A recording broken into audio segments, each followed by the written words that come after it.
சிவபெருமானின் அதிசயமான முழு கதை. இந்த பிரபஞ்சத்தில் எண்ணற்ற சக்திகள் இருக்கின்றன.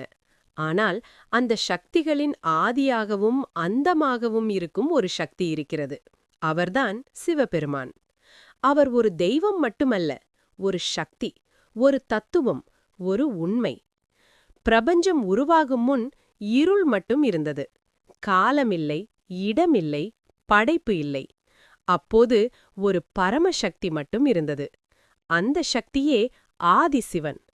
அந்த பரமசக்தியிலிருந்துதான் பிரபஞ்சம் உருவானது. சிவபெருமானின் வித்தியாசமான உருவம். மற்ற தெய்வங்களைப் போல அரண்மனையில் வாழ்பவர் அல்ல சிவபெருமான்.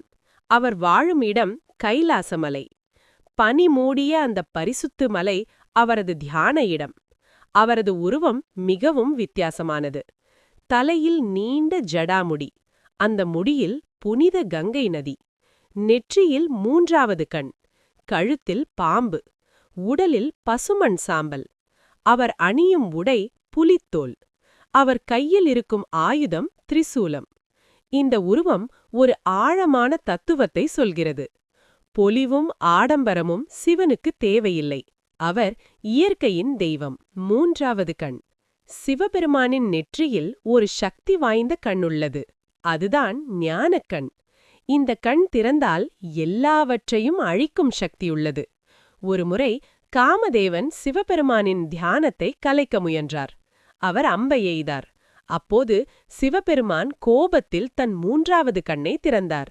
அந்த தீப்பொறியில் காமதேவன் எரிந்து போனார். அது ஒரு செய்தியை சொல்கிறது. காமம், ஆசை அதிகமானால் அது அழிவை தரும். கங்கை பூமிக்கு வந்த கதை. ஒரு காலத்தில் மகாமுனிவர் பாகீரதன் ஒரு பெரிய தவம் செய்தார். அவரது முன்னோர்களின் ஆத்மாவை காப்பாற்ற கங்கை பூமிக்கு வர வேண்டும். ஆனால் கங்கை வானத்திலிருந்து நேராக விழுந்தால் பூமி சிதறிப் போய்விடும். அப்போது சிவபெருமான் கருணை கொண்டார். கங்கை நதியை தன் ஜடாமுடியில் பிடித்தார். அந்த பெரும் வேகத்தை தன் முடியில் கட்டுப்படுத்தி மெல்ல பூமிக்கு அனுப்பினார். அதனால்தான் சிவபெருமான் கங்காதரன் என்று அழைக்கப்படுகிறார். பாலக்கடல் கடைந்த கதை. ஒருநாள் தேவர்கள் மற்றும் அசுரர்கள் பாலக்கடலை கடைத்தனர். அதிலிருந்து பல பொக்கிஷங்கள் வந்தன. ஆனால் முதலில் வந்தது மிகவும் கொடிய விஷம். அது ஆலகால விஷம். அந்த விஷம் பிரபஞ்சத்தை முழுவதும் அழிக்கக்கூடியது. அப்போது அனைவரும் பயந்து ஓடினர். அந்த நேரத்தில் உலகத்தை காப்பாற்ற சிவபெருமான் முன்வந்தார். அவர் அந்த விஷத்தை கையில் எடுத்தார். முழுவதும் குடித்தார். ஆனால் அதை வயிற்றுக்குள் செல்லவிடவில்லை. தன் கழுத்திலேயே நிறுத்தினார். அதனால் அவரது கழுத்து நீல நிறமாக மாறியது. அதனால்தான் அவர் நீலகண்டன் என்று அழைக்கப்படுகிறார். சிவன் மற்றும் பார்வதி. சிவபெருமானின் சக்தி பார்வதி தேவி. பார்வதி முன்பு சதி என்ற வடிவத்தில் பிறந்தார். அவரது தந்தை தக்ஷன். தக்ஷன் சிவபெருமானை அவமதித்தார். அதை தாங்க முடியாமல் சதி தன்னையே தீயிலிட்டுக் கொண்டார். பின்னர் அவர் மீண்டும் பார்வதியாக பிறந்தார். பார்வதி சிவனை பெற கடுமையான தவம் செய்தார். அவரது பக்தியால் சிவபெருமான் மகிழ்ந்தார். பின்னர் இருவரும் திருமணம் செய்து கொண்டனர். கணபதி உருவான கதை.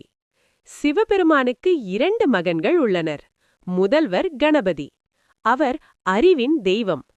எந்த காரியத்தை தொடங்கும் முன் கணபதியை வணங்க வேண்டும். 2வது மகன் முருகன். அவர் வீரத்தின் தெய்வம். அசுரர்களை அழித்து உலகத்தை காப்பாற்றியவர். நடராஜர் பிரபஞ்ச நடனம். சிவபெருமானின் மிக அழகான வடிவம் நடராஜர். அவர் ஆடும் நடனம் ஆனந்த தாண்டவம். அது ஒரு சாதாரண நடனம் அல்ல, அது பிரபஞ்சத்தின் இயக்கம். அவரது ஒரு கால் அறிவில்லாமையை மிதிக்கிறது. அவரது கையில் இருக்கும் அக்கினி அழிவை குறிக்கிறது. மற்றொரு கையில் இருக்கும் உடைக்கோல் படைப்பை குறிக்கிறது. அந்த நடனம் ஒரு உண்மையை சொல்கிறது. உலகத்தில் அனைத்தும் மாற்றம். சிவன் துறவியின் தெய்வம். சிவபெருமான் ஆடம்பரத்தை விரும்புவதில்லை. அவர் சுடுகாட்டில் கூட தியானம் செய்வார். அவர் உடலில் இருக்கும் சாம்பல் ஒரு உண்மையை நினைவுறுத்துகிறது. ஒரு நாள் நாம் எல்லோரும் சாம்பலாக மாறுவோம். அதனால் அகங்காரம் வேண்டாம். சிவனை அடைய எளிய வழி. சிவபெருமானை அடைய பெரிய பூஜைகள் தேவையில்லை. அவர் விரும்புவது உண்மையான மனம். ஒரு வில்வ இலை, ஒரு துளி தண்ணீர், ஒரு ஓம் நமசிவாய மந்திரம், இதுவே போதும். இறுதி உண்மை. சிவன் ஒரு சிலை அல்ல, அவர் ஒரு சக்தி. நாம் சுவாசிக்கும் காற்றில், நாம் பார்க்கும் இயற்கையில், நமது உள்ளத்திலும் அவர் இருக்கிறார். அதனால்தான் மகா முனிவர்கள் சொன்னார்கள், சிவம் என்பது பிரபஞ்சம், பிரபஞ்சம் என்பது சிவம். இப்போது இந்த பிரபஞ்சத்தில் ஒலிக்கும் அந்த மந்திரத்தை நாம் சொல்லலாம். ஓம் நமசிவாய, ஓம் நமசிவாய, ஓம் நமசிவாய.